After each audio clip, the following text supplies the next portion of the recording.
Good evening, everyone, and to those out there in TV land, and welcome to the Appoquinimink School District Board of Education regular board meeting Tuesday, August 12th. It is now approximately 7:03 p.m. The board went into executive session at 5:30 on motion of Mr. Higgins, second by Dr. Graham, to discuss certain legal and personnel issues. We have now concluded our executive session, and this is our regular board meeting. We'll start our meeting, as we start all our meetings, with the Pledge of Allegiance. I pledge allegiance to the flag of the United States of America and to the republic for which it stands, one nation, under God, indivisible, with liberty and justice for all. All right, on tonight's agenda, we've got some special recognitions for some of our sports teams. We have one person who has signed up for public comment, although I don't know if she's here yet. We have two reports. Board members may make comments. We've got some new business, a personnel report, and then establishment of meeting dates going forward.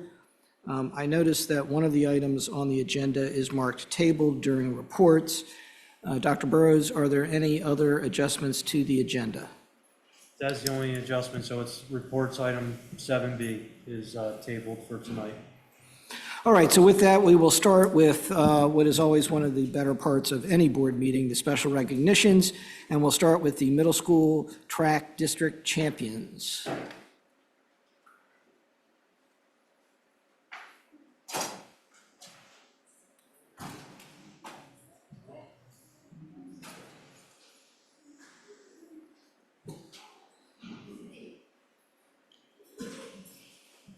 All right, thank you.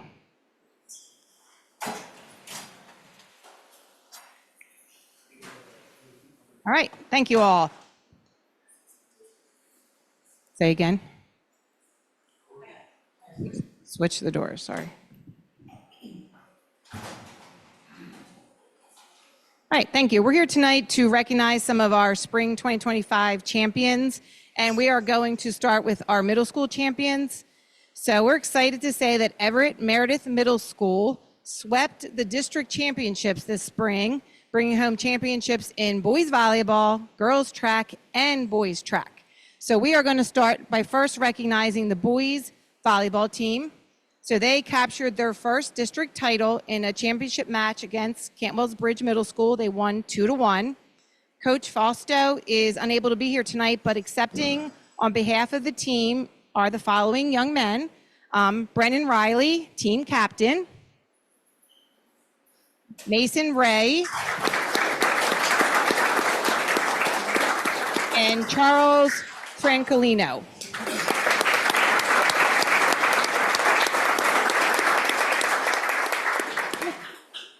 That's all. I'm good, thank you.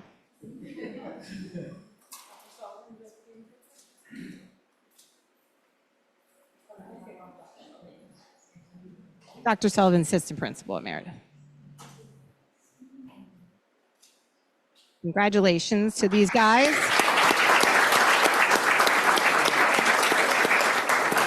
And Coach Foster was unable to be here, but he had many kind words to say about these three young men and their leadership this season. So congratulations, guys.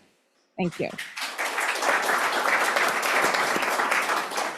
All right, next up is our boys track team from Meredith Middle School.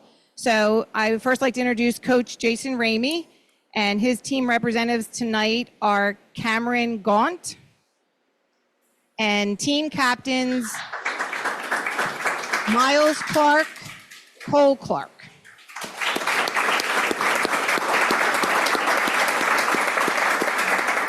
So these young men accounted for 8 medals in the championship meet.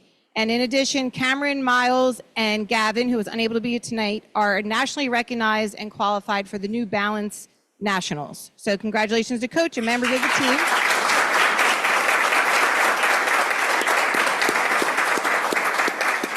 And FYI, they are the 3-time district champions for boys track.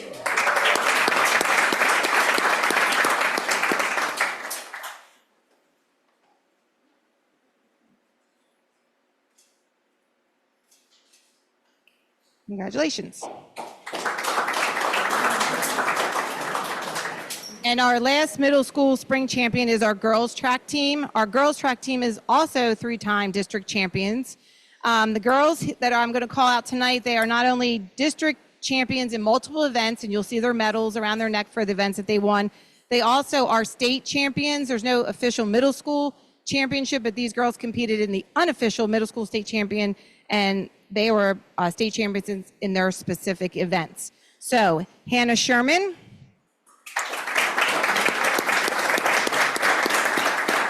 Alana Small,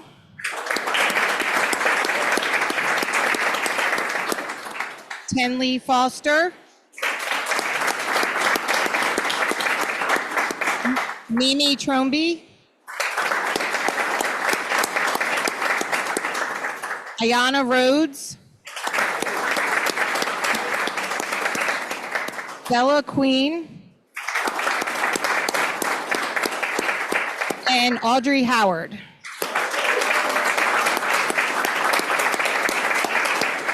And Audrey also competed at the Junior Olympics this summer in Houston. So again, district champions, state champions, and their coach, Coach Benedetta Reiser, is here also.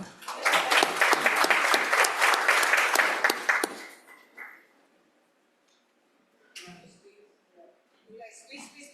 Turn your bodies a little bit. There you go. Turn your shoulders and tuck in. There you go. Well done. You should see these girls run. They're pretty good. All right. Congratulations.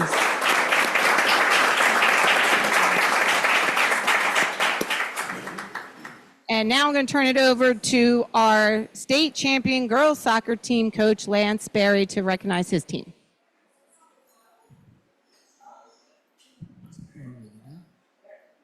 Here it comes.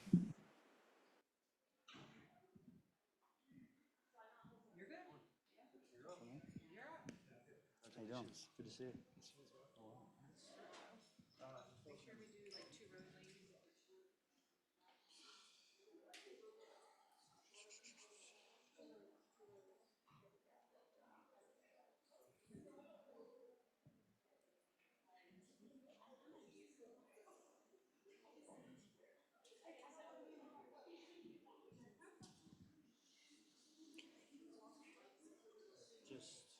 Am I good to go? Sarah? I'm good to go. So the 2025 season will be remembered as one of the most dominating years, not only in Appo girls soccer history, but the Delaware soccer as a whole. From the very first day of the season, this group of talented, determined young ladies set the tone with relentless energy, unbreakable team chemistry, and a refusal to settle for anything less than excellence. Not only did the girls finish the season ranked #1 in the state, they finished ranked 3rd in the region, and according to the United Soccer Coaches Association, finished the year ranked 12th in the country. I honestly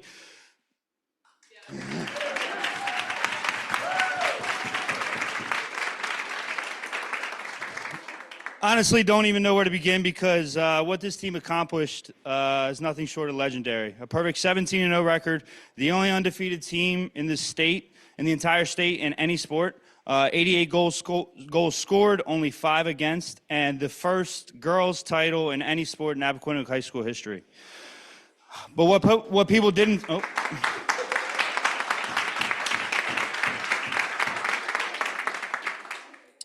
What people didn't see was the work that happened long before the season started. The grind in the off-season, conditioning practices, captain's practices, summer league, winter league.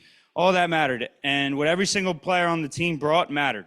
Whether you were a starter, a role player, or someone pushing teammates every day at practice, their contribution mattered. This is a total team effort. Every role was valued, and every player stepped up when it counted. Throughout the season, the girls, this group of girls beat every single team they played by more than 1 goal. Game after game, the girls proved that they were a force to be reckoned with, combining a rock-solid defense, dynamic midfield control, and a high-powered attack that could break down any opponent. What made this season so special was not just the perfect record, but how it was achieved. This team wasn't carried by just one player. It was a full squad effort. Upperclassmen leadership provided composure in big moments, and underclassmen stepped up in clutch situations. And every player embraced their role. The bench brought just as much energy as the starting lineup, creating a culture where every single person's contribution mattered. Defensively, the girls were impossible to break down, frustrating even the most potent offenses in the state. And offensively, they played with creativity, speed, and precision, turning matches into highlight reels and giving fans plenty to cheer about.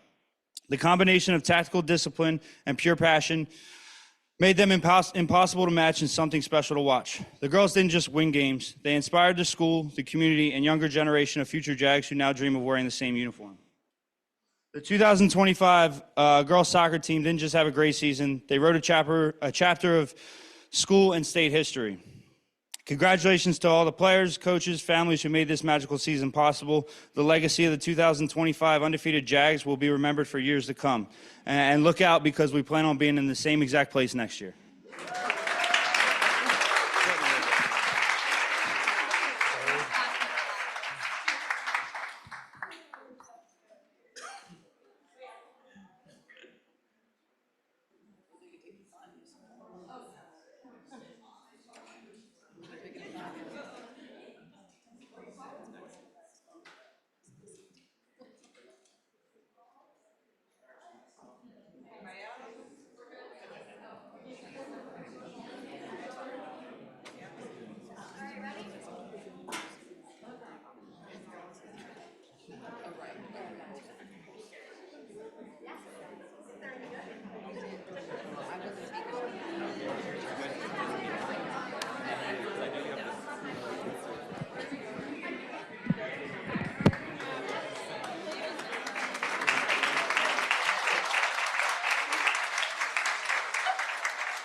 All right, next on the agenda, we have public comment. There's one person signed up, former board member Joanne Christian, but I don't see her here.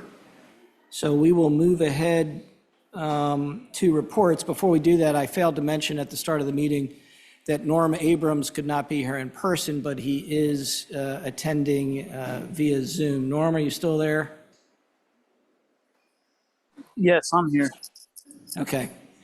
So when we get to board comments, obviously Normals may have comments, and then he may chime in if he has questions on different reports or new business. So with that, we'll go to reports. The superintendent's report, Dr. Burrows. Yes, thank you for joining us as we are in our last month of summer for us. School will start the day after Labor Day. K through 9 will be here. And so we're looking forward to that. We're excited. We'll have new teachers coming back next week, and the week after that we have teachers coming back. So we're looking forward to it, excited for the start of a new school year. Currently, we filled 193 positions. Remember, those are internal and external positions. We're currently in a transition of our people system, or our system that operates a lot of different parts in the state, and we're on a state system. There's 7 districts that went through this last year. They were wave 1. We're in the second wave. There's 12 districts going through this currently. So usually at this point, I can update you on how many students we've grown since the end of the school year. I'm unable to do that at this point because the system's updating. It just opened back up and allows us to have registrations at this point. I also usually at this meeting. When you say system, just to Just to clarify, when you say system, you're talking about computer software system Correct. that the state kind of, I'll say, has for all the school districts to use. So Correct. we're transitioning to new computer software this summer. So we have tried to communicate with our community and let them know about the system, and just the timelines and things like that are on there. I am happy to report now that we're able to start registering kids into the system at this point. So if someone's out there listening, new to the community, or have a student to register into our buildings, I please encourage you to do so.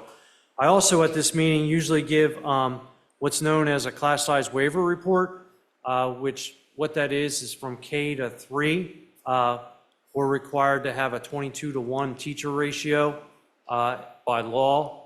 If we're over that number, we have to apply for a waiver, and the board has to vote on those waivers. They don't vote on those waivers until November, but I usually report out on that now, because once we have meet the teacher night and parents and students have met their teacher, they don't want to change teachers at that point. So we're usually monitoring that through the summer and making sure that we're fitting within those boundaries. With the system being down, we're doing our very best to do that at this point, but we do not have a number to report out. Unfortunately, I'll have a number, well, fortunately and unfortunately, I have a number to report out at the September meeting, kind of where we are on that class size waiver report. The last few years, we've been on the lower side of that. We've had like 2 to 4 class size waivers. Previous years, probably 12 years ago, we were at like 47 to 49 class size waivers. So that's why it's so important when I ask people and ask parents to make sure that they register their students as soon as possible. That allows us to see and be able to make sure that those classes are staffed properly and the students have the teachers.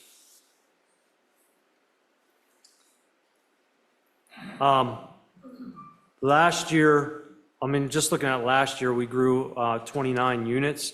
That was last year's number. We traditionally grow as a district in the number of teachers we need. 28 was a little on the low side last year. We usually grow in about 50 units a year, when a unit equivalates to a teacher or a paraprofessional. Any questions? All right, thank you. Okay, next on the agenda, we have construction update. Mr. Hopkins, on time and on budget, right? We are.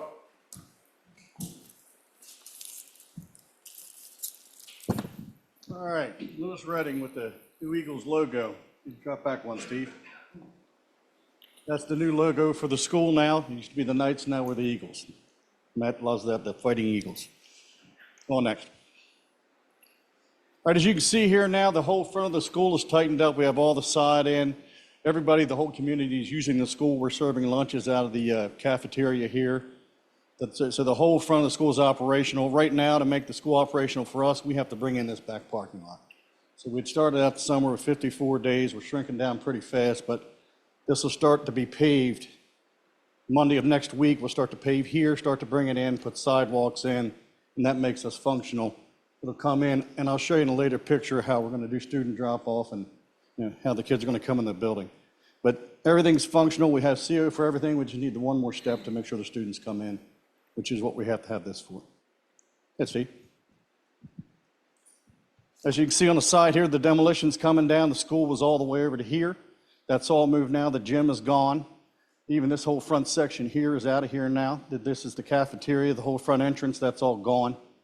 And they're moving this way. They're taking it out, and they're going to keep taking the building this way and get to the two-story wing as they come.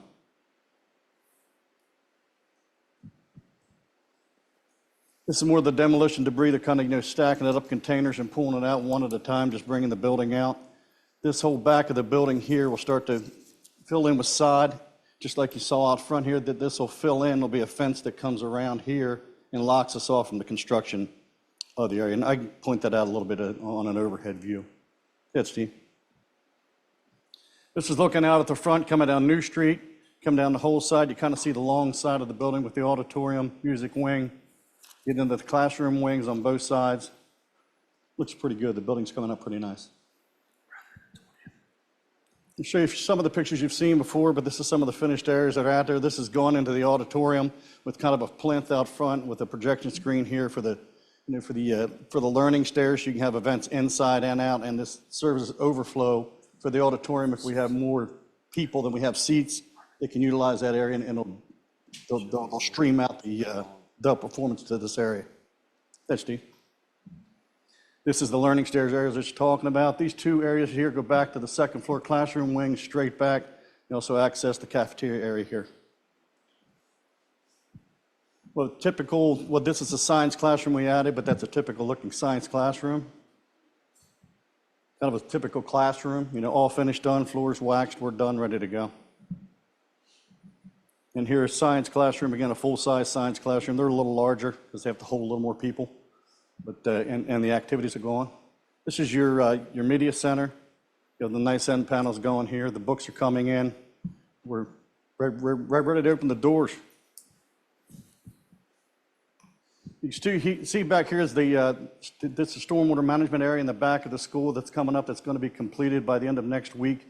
This is a stone throw. It's thrown in stone. It brings about 3 foot of stone up, 3.5 foot, and then there'll be a biomedia mixture that goes on top of that. So this thing looks deep now, but it rises up about 4 feet.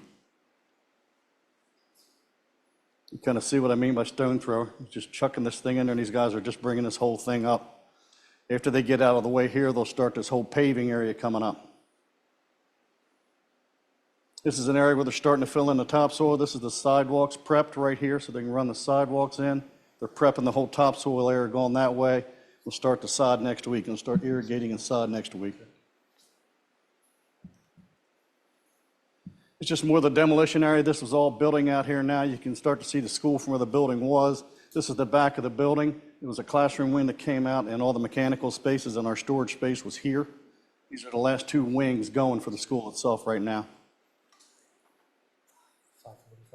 More of the back. This is where the media center is currently now, but that's going next. And the whole front of the building, you'll see in another picture, is gone.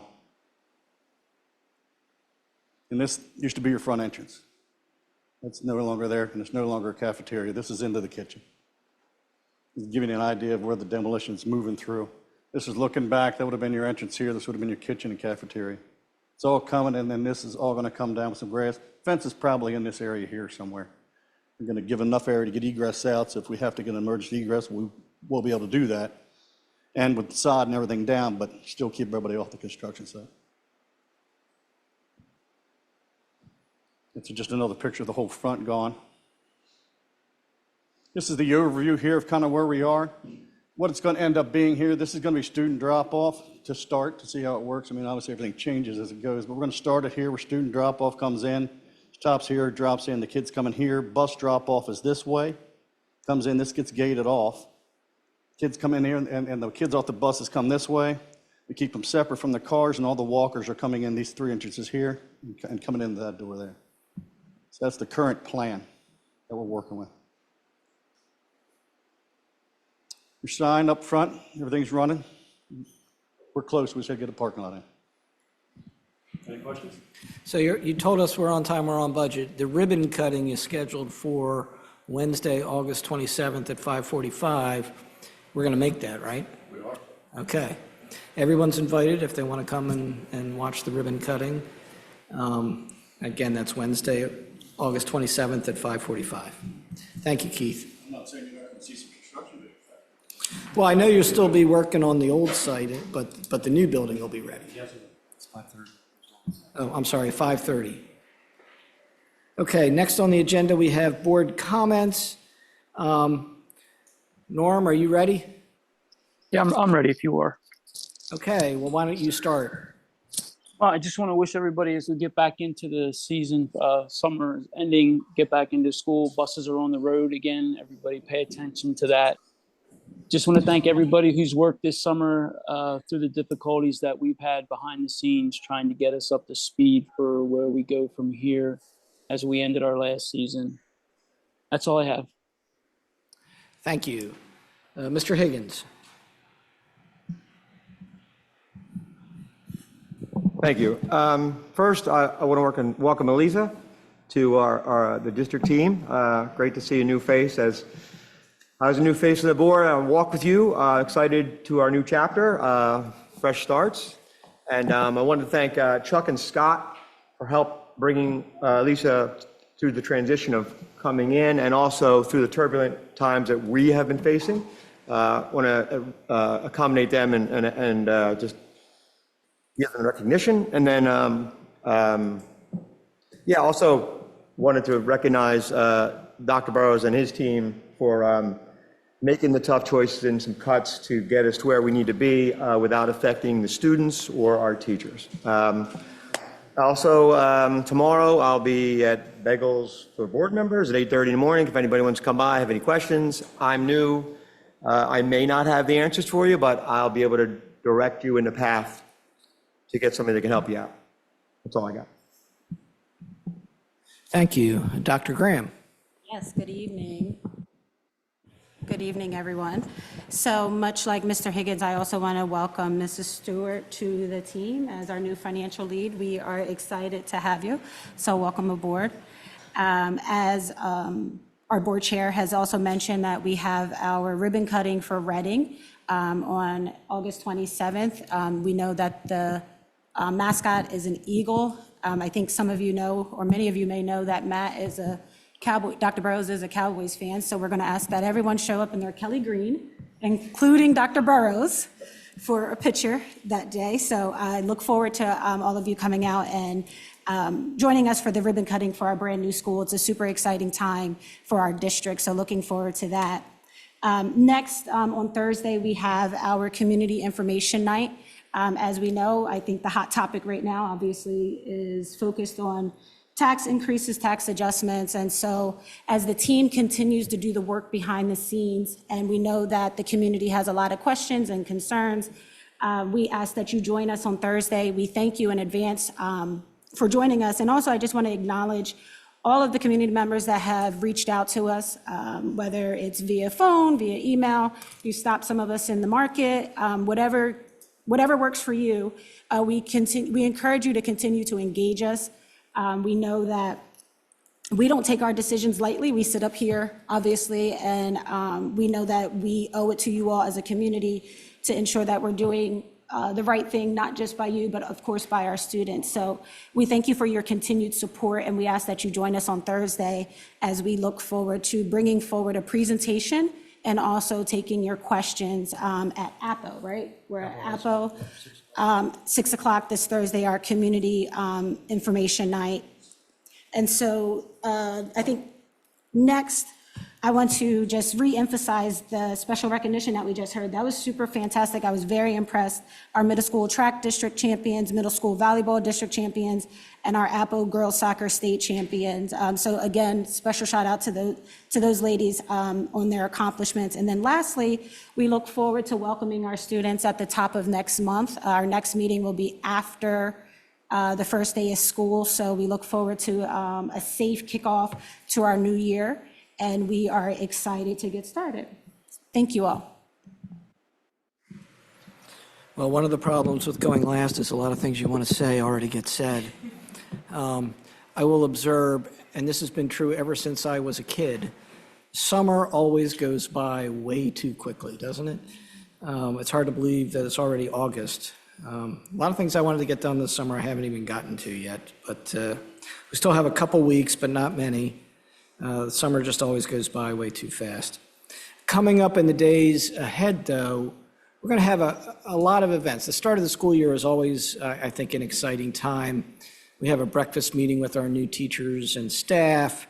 We have a big meeting with all our teachers and staff in the Odessa High School gym, which is one of my favorite events of the year because you're in that room. There is so much energy and so much excitement about the start of the new school year.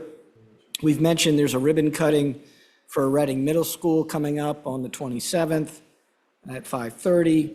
We also have a new parent orientation night for new families in the district, and it's always great to meet the new parents at that event. By the time we have our next regular board meeting, school will have started. So, I mean, there's a lot that gets packed into the next month. Dr. Graham mentioned we are having a meeting this Thursday, August 14th, to discuss the operating tax increase and why we did that and how we got there, and go over everything in more detail, try to answer questions from the community. It'll be at 6 o'clock at the Appoquinimink High School auditorium. Like our board meetings, we are also going to be showing it on YouTube. As always, our board meetings and board events are must-see TV. And in connection with that, we don't have the information right now. There is a special session of the General Assembly that is, I think, still going. And if you've been following it in the paper, there's a number of pieces of legislation that are going to be considered. We don't have final word yet. Matt and I were there earlier today in Legislative Hall, talking to legislators and others.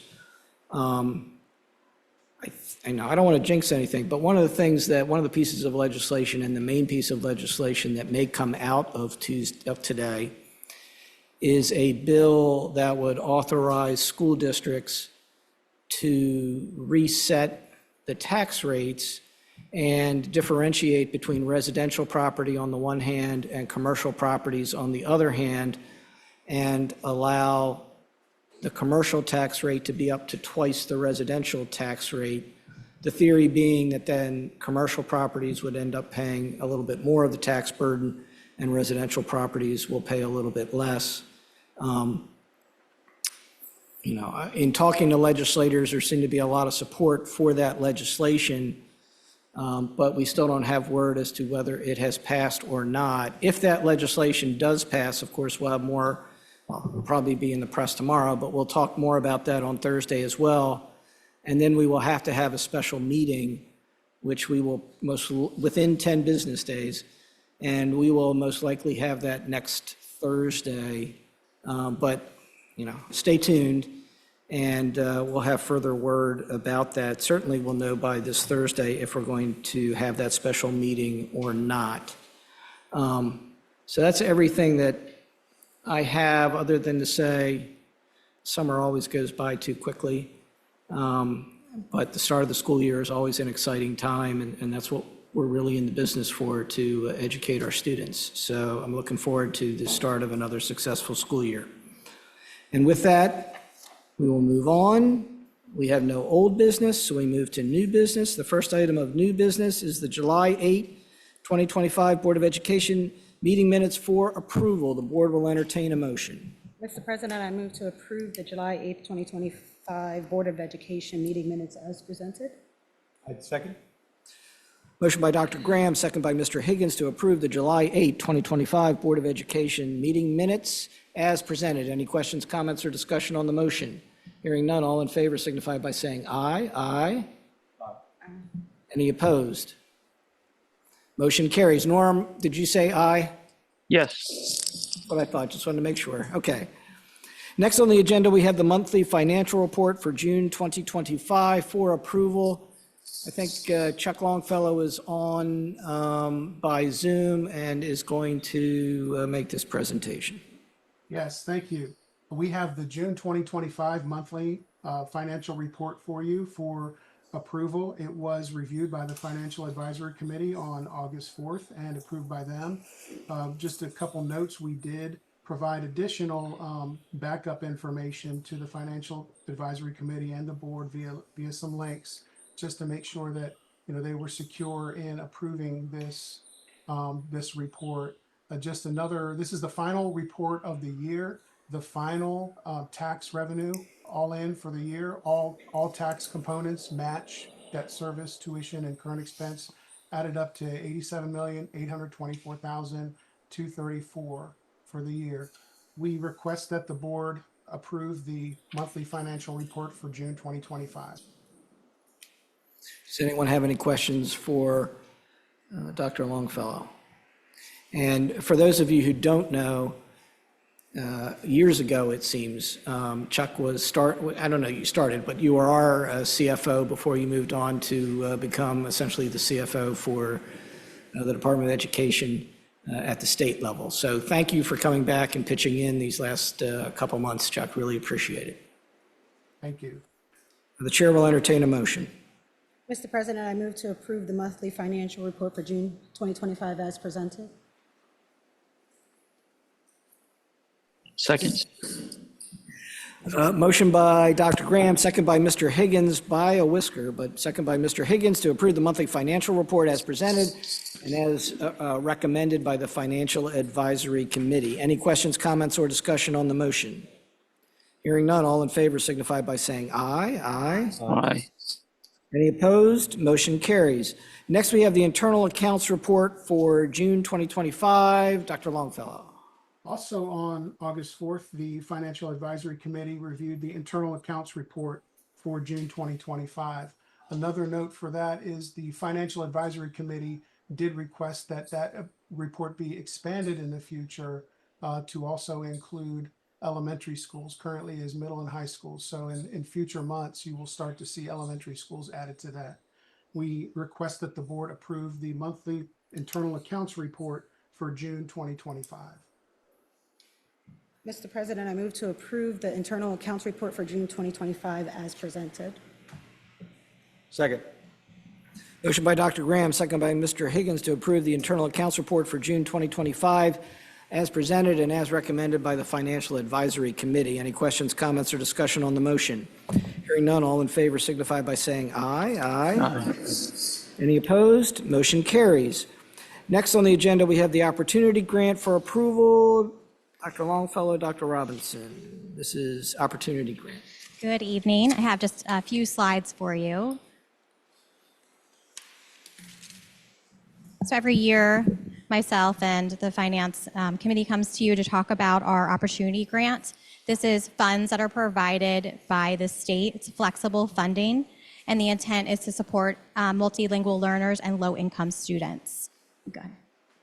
This year, the grant increased just a little bit over $2 million. Last year, we were 1.9. So just a slight increase with the rise in employee costs and benefits. Didn't really add a whole lot to what we were able to do with it, but that's okay. We do need to get approval tonight to reallocate the funds. So the way that the state does it, they provide a breakdown of how much funding should go to each individual school, but you have the autonomy as a district to ask to reallocate how you're using that money, and that's why we have to come to you to ask for your approval for it. In the past, we have used that money to support our pre-K students, specifically students from low-income families, so they can get that early start right away to help them be more successful throughout their academic career. And then we also use it for our MLL students, multilingual learners, in grades K to 12. So our plan for this year would be to continue support our pre-K program. It breaks down to 10 teachers and 7 paraprofessionals, and then support our multilingual learners with 6 teachers and 1 para. We do have additional units that we use for both pre-K and multilingual learners. This just helps fund a portion of that. New this year, we also would be providing funding for the language line. This is something that the state provided the last few years with ESSER funds. This allows our multilingual families to have interpreters. So if they're coming for events or they're coming in for a meeting, they have access to an interpreter to be able to help with those meetings. So we did include that this year as well. So we are asking for approval tonight for reallocating those funds to support our FY26 plan. You do have a copy of the draft in your folder as well. Any questions? All right, hearing no questions, the board will entertain a motion. Or the chair will entertain a motion, excuse me. I'd motion to approve the opportunity grant as read. Or please. Second. Motion by Mr. Higgins, second by Dr. Graham to approve the reallocation of the fiscal year 2026 Opportunity Fund grant as presented. Any questions, comments, or discussion on the motion? Hearing none, all in favor signify by saying aye. Aye. Any opposed? Motion carries. Thank you. Next on the agenda, we have the August financial position report. Thank you. This is the August financial position report. This is one of 3 financial position reports throughout the year. This is one that measures your ability to pay 1 month of local payroll as of October 15. The other 2 come late in the year and they measure your ability to pay 1 month of local payroll at the end of the fiscal year.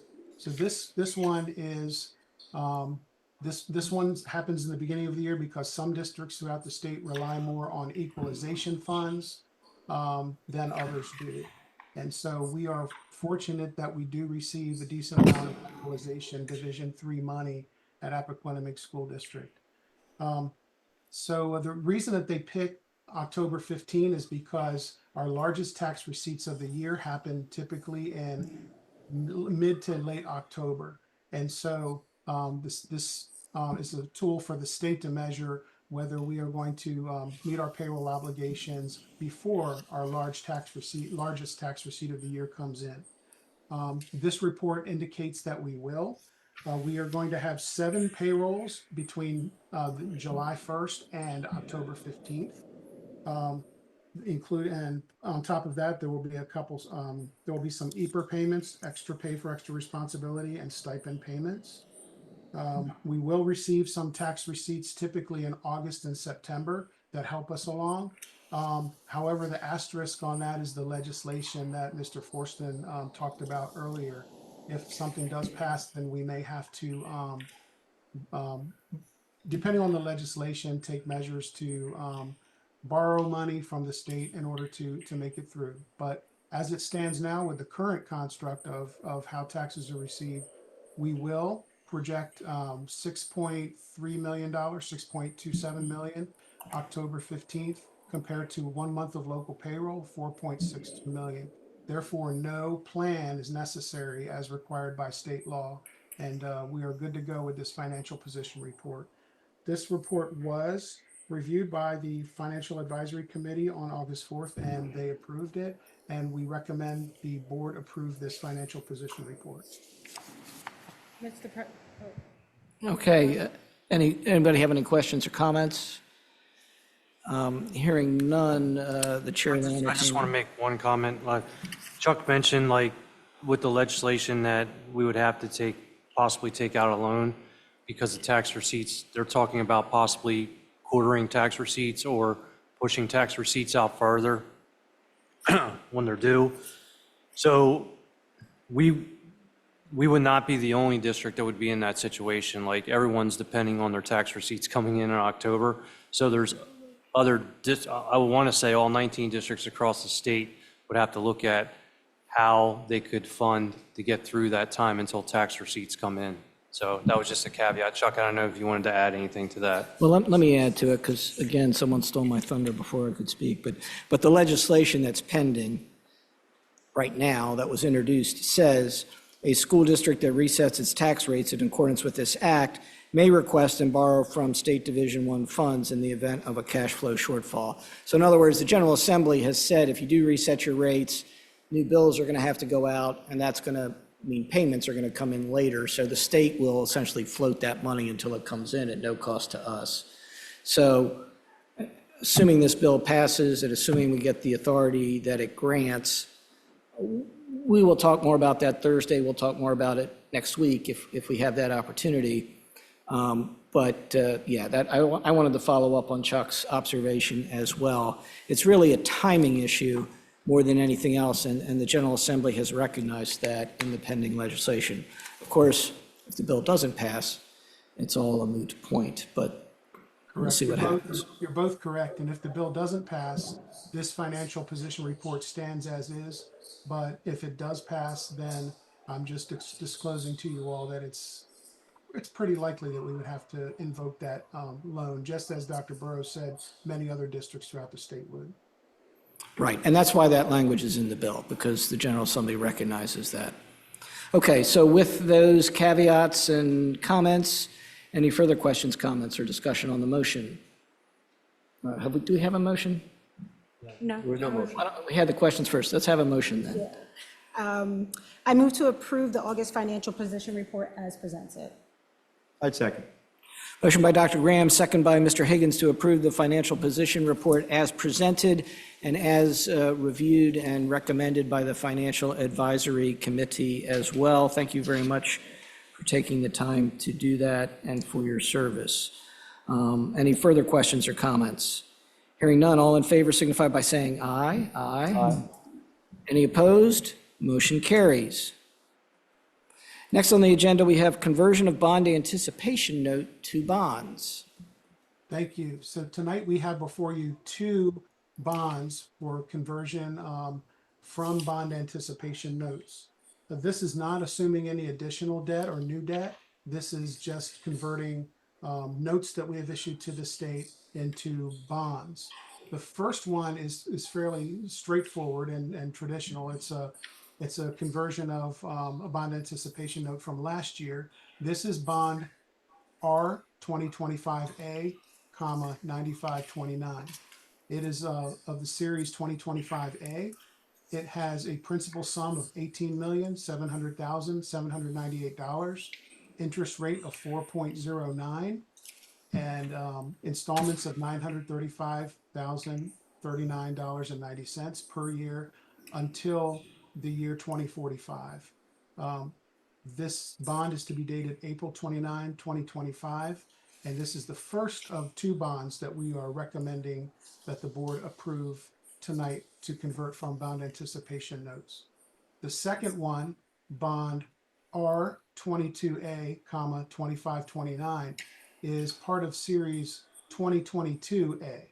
And this is from a bond anticipation note that the state has been holding for us since 2022. It converts a debt of $5,424,500.00 to a bond at the rate of 2.28% per year.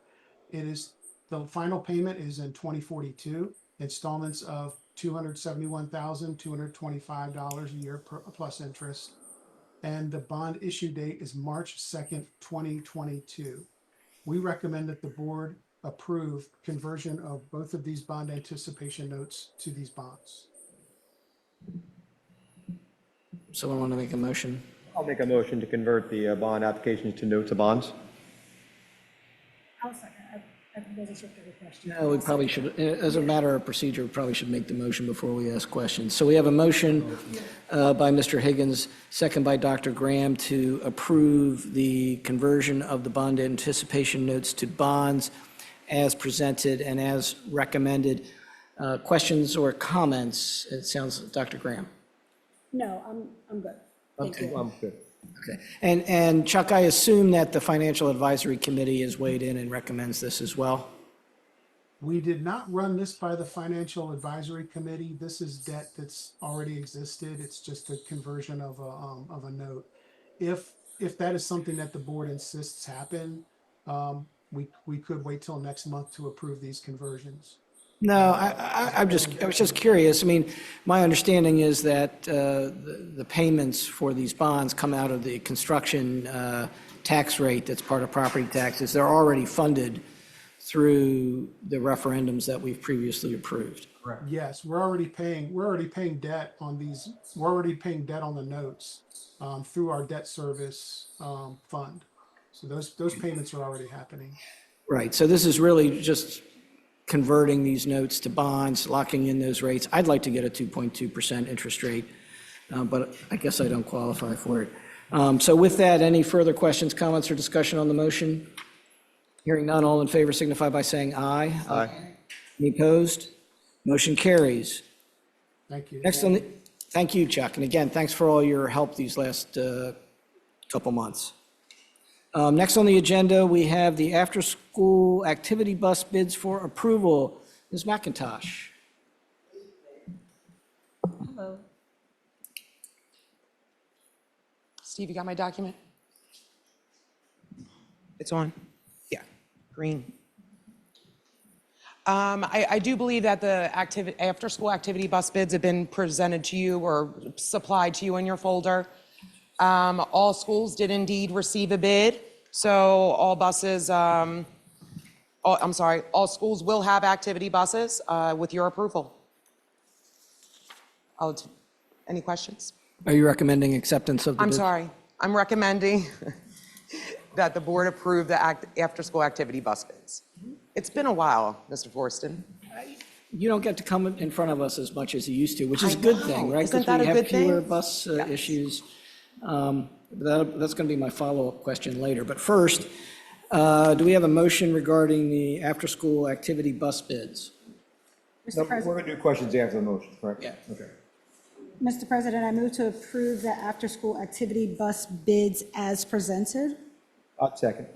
Okay, motion by Dr. Graham, second by Mr. Higgins to approve the after-school activity bus bids as presented and as recommended. Questions? Yeah, just curiosity questions. Please. So there's 5 companies listed on each of these. Did each one of these companies receive each bid for each need? In other words, did you put out the Yeah, so proposal to there's- each one of these 5 companies? Yes, yes, they are all supplied with this bid sheet. Right. They get it was about a 2.5-week period, and then they return the bids back to me, and then I award them either according to the lowest bid or previous year's service. Right, so my question is, Yes. and again, this is just curiosity. Oh, please. It seems that every one of these but 2 only received 1 bid, right? So is that correct? So you'll find that the contractors, they like to stick with what they know.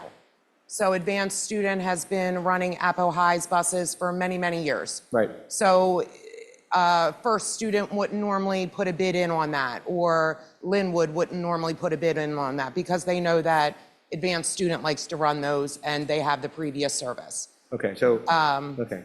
Yeah? So again, just an assumption, it seems that because of that, it limits not just us, but all school districts Sure.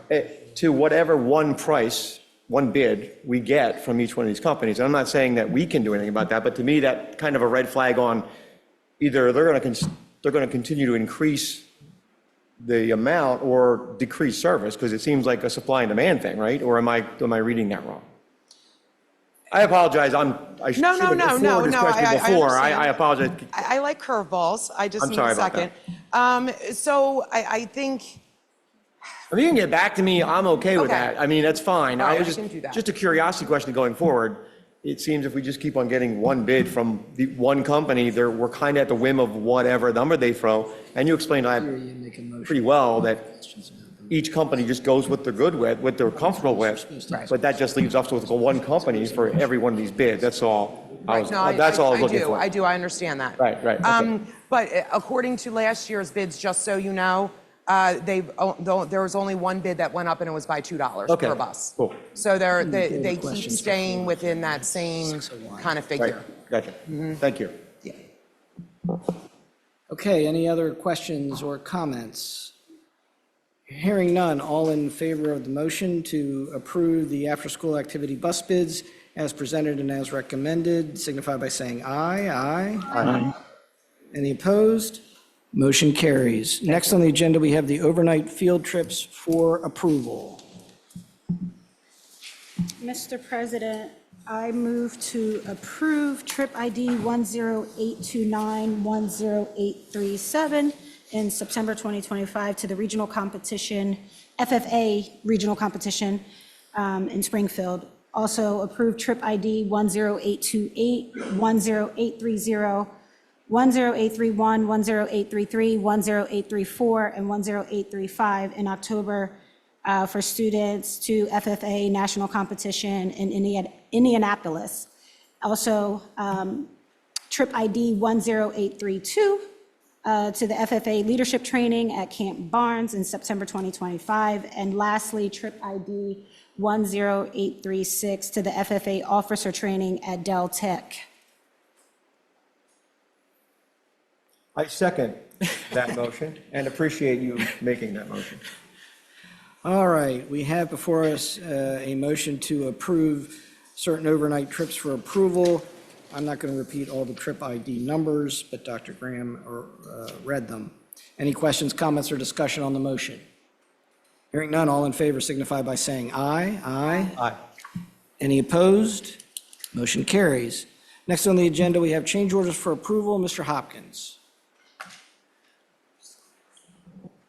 I submitted change orders for approval. A couple of them to take note of is there's an additional storm tech in here for $37,000, That was additional stormwater management area that we needed to catch the roof water coming off the new building. And then there's some light fixture clarifications there that came in at 70,000.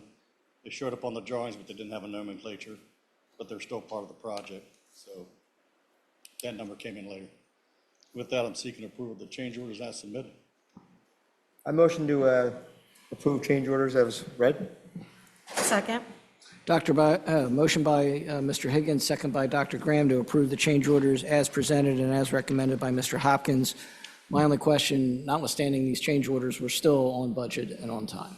We are. Okay, any further questions? That was one question. All right, all in favor of the motion signify by saying aye. Aye. Any opposed? Motion carries. Next on the agenda, we have the personnel report for approval. Dr. Small. Good evening. Pardon me. The personnel report for the month of August has been presented for your approval. We are asking for approval as presented.